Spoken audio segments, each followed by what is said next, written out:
सो hey guys, कैसे हो आप सभी लोग। Welcome back to my channel AG anime manga. तो गाइस, आज मैं एक्सप्लेन करने जा रहा हूँ बुक ऑफ एस्पर का एपिसोड नंबर 628 को, जो कि काफी ज्यादा अमेजिंग होने वाला है। इसलिए पहले वीडियो को like, share, comment and hype कर देना। बाकी जिन लोगों ने भी अभी तक इसका पिछला एपिसोड नहीं देखा है, तो मैंने उस एपिसोड का लिंक इस वीडियो के नीचे डिस्क्रिप्शन में दे दिया है। आप लोग जाकर के पहले उस एपिसोड को भी देख लीजिए। और बाकी जिन लोगों ने देख लिया है, तो उनके लिए शुरू करते हैं हमारा आज का ये वाला एपिसोड। लेकिन उससे पहले anime lover Ajay, LT gamer Krishna, Munna, Sanjeev Nayak Naeem, fake GBYT, RDX Raj gaming, exam creation Shamir gaming and smart AP gamer, thank you for joining and rejoining Zuf and Silver Demons and very special thanks to Somnath for 100 rupees super chat. And guys, एक चीज और बता दूं, इस काफी देर से मैं इंतजार कर रहा हूँ कि इंग्लिश सबटाइटल में वेबसाइट पे ये एपिसोड आ जाए, मगर काफी देर से नहीं आ रहा है। इसलिए अब मैं चाइनीज वाले को ही एक्सप्लेन कर रहा हूँ। कहीं कहीं पे गड़बड़ी हो तो उसे इग्नोर कर लेना। इस एपिसोड की स्टार्टिंग में हमें एक्सीलेंट हायरन और एक्सीलेंट भाईमी को दिखाया जाता है। यहाँ पे कि एक्सीलेंट हायरन तो ये समझ चुके होते हैं कि वो दोनों मिलकर के भी डैन किंग शेन को नहीं रोक पाएंगे। इसलिए वो उससे कहते हैं कि शेन, अब तुम यहाँ से जा सकते हो। ये सुनकर के तो एक्सीलेंट भाईमी हैरान होते उससे कहते हैं, ओल्ड मैन, आखिर तुम ये क्या कह रहे हो। अगर इधर डैन किंग शेन भी समझ चुका होता है इन दोनों को हरा करके जबरदस्ती उनसे वो तलवार नहीं निकलवा सकता, तो फिर वो भी बिना कुछ कहे वहाँ से बड़ी तेजी से निकल जाता है। तो उसे वहाँ से जाता हुआ देख करके एक्सीलेंट हायरन एक्सीलेंट भाईमी से कहते हैं कि उसने तो यहाँ से अब तलवार भी ले ली, इसलिए हम चाह करके भी उसे रोक नहीं सकते। फिर अब इन सब बातों में क्या हर्ज है, कोई बात नहीं। वैसे भी उस स्वॉर्ड के साथ में उस ओल्ड सनकी से नहीं निपट सकते थे, इसलिए अब हमें जो करना चाहिए वो ये है कि हम बाकी के तीनों लैंडो के लीडर्स को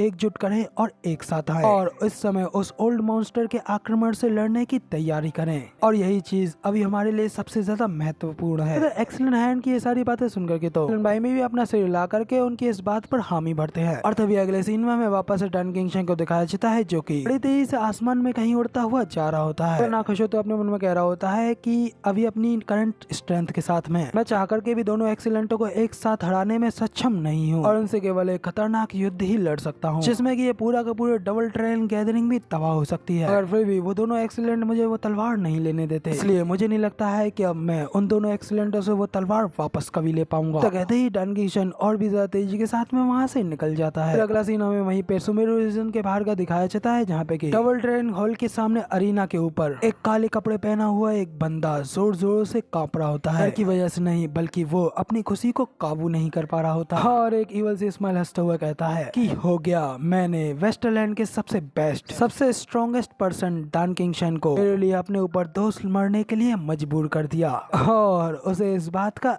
एहसास भी नहीं हुआ। डैन किंग शेन को अब लग रहा होगा कि वो तलवार दोनों एक्सीलेंटों ने कहीं पे छुपा रखी है, जबकि उन दोनों एक्सीलेंटों को ये लग रहा होगा कि वो तलवार डैन किंग शेन उनसे छीन कर ले गया। लेकिन किसी ने ये नहीं सोचा होगा कि वो तलवार अब मेरे हाथों में है।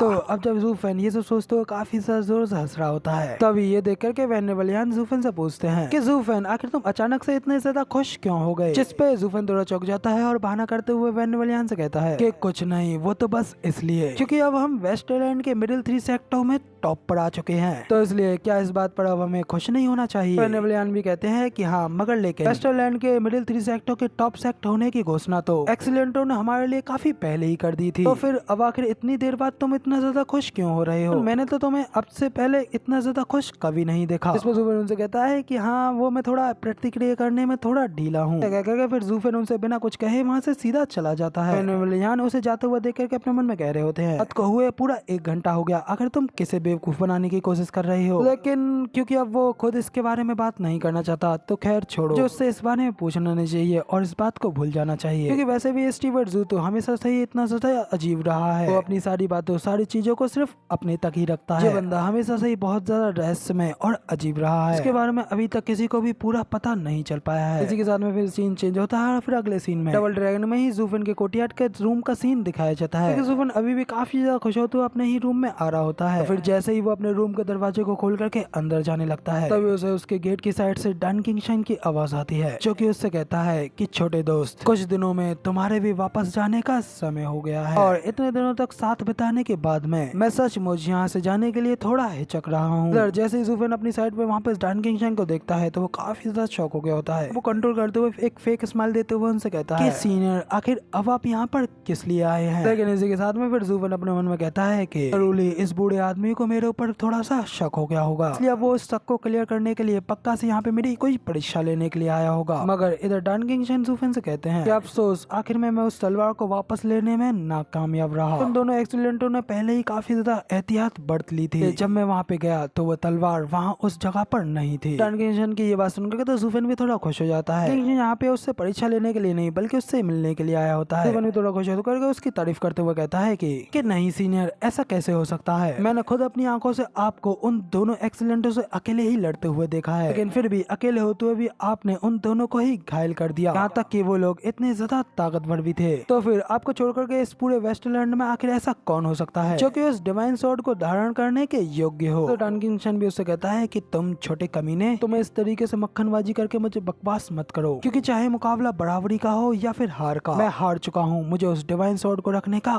कोई हक नहीं है। लेकिन अफसोस की बात है, अब जबकि ये सब कुछ बातें हो चुकी हैं, तो मुझे डर है कि मेरी वो लड़ाई बहुत ही ज्यादा भयानक होगी। डन किंगशन से अगली लड़ाई की बात सुनकर के तो ज़ूफेन भी काफी हैरान तो उससे पूछता है, सीनियर क्या आपकी किसी और से एक और लड़ाई होने वाली है? जिस पर डन किंगशन कहता है कि हाँ, सेंट्रल रीजन के नंबर 1 मास्टर इनविंसिबल स्वॉर्ड के साथ में मैं अब सोच रहा हूँ कि कम से कम उसकी 10 चालों का तो सामना कर ही पाऊँ। तो अब डन किंगशन के मुंह से यह बात सुनकर तो ज़ूफेन काफी ज्यादा शॉक हो गया होता है। डन किंगशन से कहता है कि इतनी ताकत के होने के बावजूद भी आप उस बंदे के सामने सिर्फ 10 चालों तक ही टिक सकते हैं, तो क्या वाकई में सेंट्रल रीजन के नंबर 1 व्यक्ति और वेस्टरलैंड के नंबर 1 व्यक्ति के बीच में एक इतना बड़ा डिफरेंस है जो कि आप सिर्फ उसकी 10 चालों तक का ही मुकाबला कर पाए? फिर डन किंगशन भी उससे कहता है कि हाँ, हमेशा इस दुनिया में कोई ना कोई आपसे बेहतर तो होता ही है। वेस्टरलैंड का नंबर 1 व्यक्ति होने का भी क्या फायदा है जबकि आप सेंट्रल रीजन में आकर के वहाँ के टॉप 10 लोगों में भी शामिल ना हो पाओ। जिस पर ज़ूफेन और भी ज्यादा हैरान हो जाता है और उससे पूछता है कि क्या वाकई में सेंट्रल रीजन और वेस्टरलैंड के बीच में वाकई में पावर्स को लेकर के एक इतना बड़ा अंतर है, लेकिन क्या वाकई में सेंट्रल रीजन में आपसे भी ज्यादा पावरफुल इतने सारे एक्सपर्ट्स हैं? डन किंगशन उससे कहता है क्या तुम्हें पता है पूरी दुनिया में चारों लैंडों से अलग सेंट्रल रीजन है, मगर क्या तुम जानते हो कि इन दोनों के बीच में कितना बड़ा अंतर है? तो ज़ूफेन अपना सिर हिला करके डन किंगशन से मना करता है और फिर अपने मन में कहता है कि मैं यहाँ का नहीं हूँ, मुझे यहाँ पर ये सब क्या चलता है मुझे इसके बारे में नहीं पता। तो तब डन किंगशन उसे बताता है कि ये एक अलग पैटर्न है, बाकी चारों जमीनों के ऊपर सेक्टों का राज है। यहाँ पे की सैकड़ों एम्पायर वास्तव में उन विभिन्न सेक्टों की सेवा करते हैं। बाकी के लोगों का मनोबल आसानी से टूट जाता है, वो लोग एक लड़ाकू दल बनाने से वंचित रह जाते हैं, इसलिए बाकी के सेक्टे उन जमीनों को संभालते हैं। जिस वजह से जब आखिर में लड़ाई की बात आती है उसमें एम्पायर अभी भी लाभ में होते हैं, लेकिन सेंट्रल रीजन वो अलग है, वहाँ वो ओल्ड सन की रहता है। वो old monster sword star empire का पूर्वज इनविंसिबल स्वॉर्ड, उसने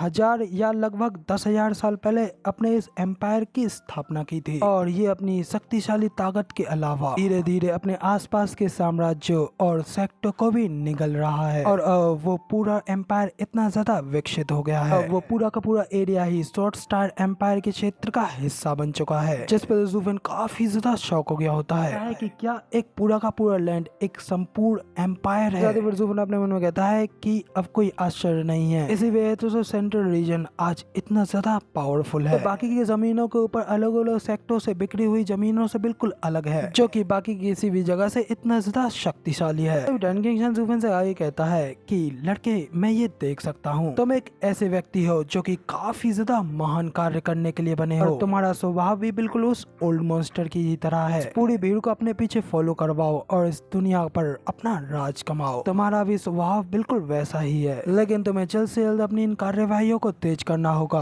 और अपनी ताकत को बढ़ाना होगा, क्योंकि सेंट्रल रीजन ने पहले ही अपनी कार्यवाही शुरू कर दी है। हालांकि इस चीज में भी काफी ज्यादा समय लगेगा, लेकिन अभी तुम काफी ज्यादा यंग हो और तुम्हारे पास में समय बहुत कम है। तो डन किंगशन की ये सारी बातें सुनकर तो ज़ूफेन काफी ज्यादा चिढ़ गया होता है और अपने मन में कहता है कि आखिर अब मेरे साथ ये सब क्या हो रहा है। लेकिन फिर डन किंगशन ने उसे देखते हुए उससे कहता है कि उस ओल्ड मॉन्स्टर ने अपने एक छोटे से एम्पायर से शुरुआत की थी और अब इन 1000 वर्षों के विकास के बाद में उसने पूरे के पूरे सेंट्रल रीजन को एकजुट कर दिया है, सिर्फ अपना एक स्वॉर्ड स्टार एम्पायर खड़ा किया है और अब उसकी नजरें इस पूरी दुनिया के ऊपर हैं। वो अब इस पूरी दुनिया को ही अपने इस एम्पायर के नीचे लाना चाहता है। हर किसी को इसके स्वॉर्ड स्टार एम्पायर में शामिल होना पड़ेगा, तुमको भी और टियान्यू को भी, जो सुनकर तो सुफन भी काफी ज्यादा शॉक हो गया होता है।